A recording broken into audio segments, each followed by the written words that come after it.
पहले जनाब सारे दोस्तों को अपने भरावां सलाम अर्ज करते हैं, अस्सलाम वालेकुम। उस तो बाद जनाब पीर साहब जनाब डॉक्टर मुस्लिम राजी साहब, इमरान साहब जनाब बैठे ने, साढ़े सिद्दीकी साहब साढ़े सेक्रेटरी जनाब बैठे ने, शहजाद साहब सब का शुक्रगुजार हाँ, खसूसन पीर साहब का जिन्होंने सरकार की महफिल हाज़री का मौका दिया। सब तो पहले वैसे तो आम कवाल तो यही कहते हैं कि कौल कलबाना, जबकि हदीस मुस्तफ़ा है। हदीस पाक पेश कर लगे वो कि लिखा हुजूर हज़रत ख्वाजा अमीर खुसरो रहमतुल्लाह अलैह सरकार ने राग वो पाली ताल तीन ताल लिखा, क्योंकि हुजूर हज़रत ख्वाजा अमीर खुसरो रहमतुल्लाह अलैह सरकार जो भी लिखते थे किसी राग के और किसी लय किसी ताल लिखते है। हदीस मुस्तफ़ा ने लिखा जनाब अमीर खुसरो रहमतुल्लाह अलैह सरकार का, इस वास्ते कौल कलबाना भी कहा जाता है। जनाब की इजाजत का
सवाल पढ़ देते हैं अली इमाम मनस्तो मनम गुलाम अली, जबकि सरासर गलत है।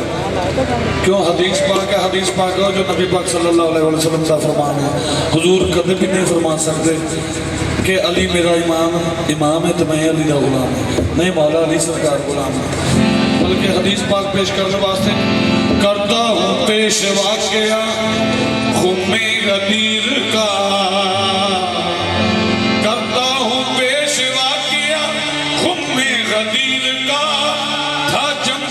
लगा हुआ शाहो अमीर का।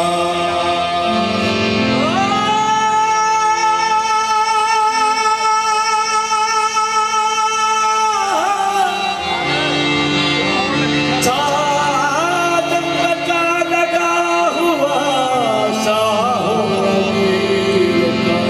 और सुन रहे थे सारे असहाब बासफा, हुक्म खुदा से पाक पैगंबर ने ये कहा, क्या कहा? मन कुल दो मौला, हे मन कुल दो मौला, हे मन कुल दो मौला, हे मन कुल दो मौला।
ਰਾਜੇ